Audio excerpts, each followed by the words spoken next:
Now, looking ahead to this week, Ukraine still have a decent chance of making it through to the round of 16. And Selina Sykes, who's following all the action in Germany for us, has been speaking to a man who hung up his boots in 2012. But Selina, Andriy Shevchenko still remains pretty close to the pitch, I gather. That's right, James. So for our viewers who don't know, Andriy Shevchenko is a Ukrainian football legend.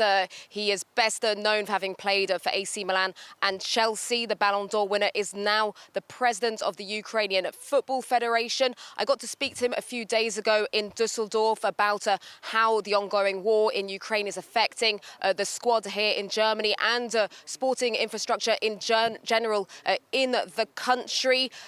You'll see in a moment, he's standing behind a football stand from a stadium in Kharkiv that has been damaged during the war, which is obviously a stark reminder for football fans here in Germany about the destruction that is being inflicted on Ukraine as we speak.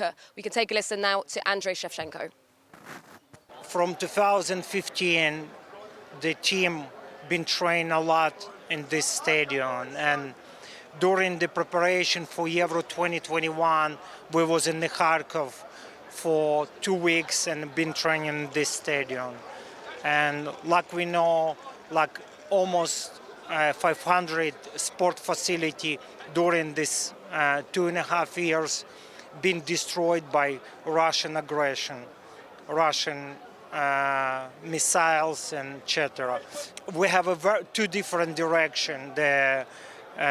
One of this is sport direction, whereas we have a very young team, very ambitious. He tried to do the best what he can, but also we have some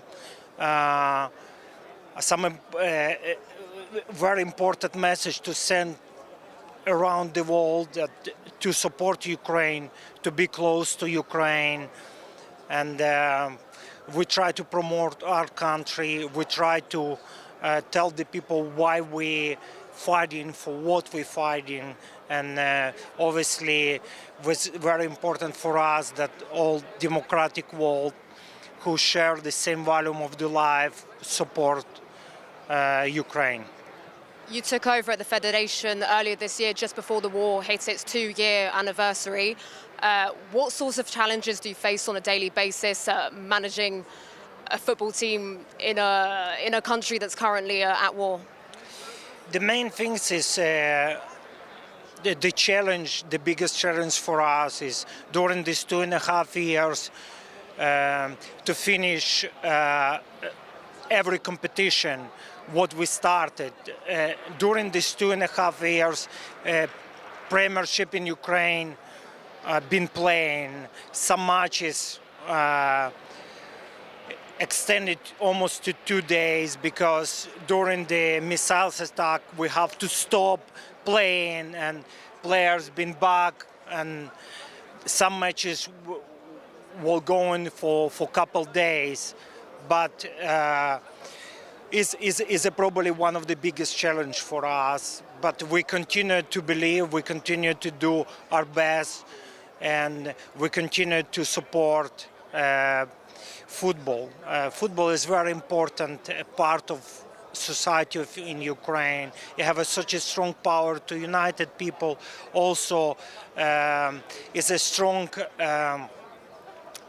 part of the rehabilitation also, because he give the hope for the people, especially for the young generation. But during this difficult time, we try to manage our young generation to play football, play sport mostly what they can. Just one question, last question. Russia isn't at the Euros. They've been banned from playing in UEFA competitions. What's your opinion on the potential participation of Russian athletes in Paris 2024? I've always said that I'm always against any participation of the Russian athletes in any competition.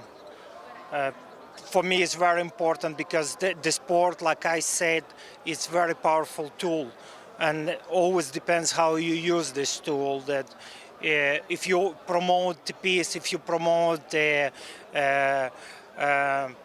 right way to play the games, everything. But if you use in a different prospect or situation, and then I think the Russian athletes and Belarus athletes have to be outside of any competition since the war's going on.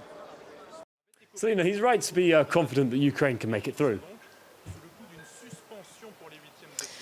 That's right, James. Obviously, for Ukraine, Euro 2024 is so much more than just about the football. It's about giving hope to an entire nation back home, obviously going through a very difficult time with the ongoing war. They're still dreaming because Ukraine can still qualify for the last 16. Quite remarkably, their group, Group E, is going to go down to the wire on the last day because every team in that group has 3 points at the moment. That's Ukraine, Romania, Slovakia and Belgium. Ukraine will have a tough task in their last game. They face Belgium, who were the hot favourites to top Group E. But James, as Shevchenko mentions, this is a group of players that will be galvanised to get a result in that last game and still give hope to a country. And just knowing how well it's received a win and going through to the last 16 would be received back home. I can certainly imagine that. Well, thank you, Selina. Francois, we were talking about very tight groups, of course, and definitely this is one Group E then to come on Wednesday, all on the same points. Everything's going to be going down then to the final match day. It'll all be down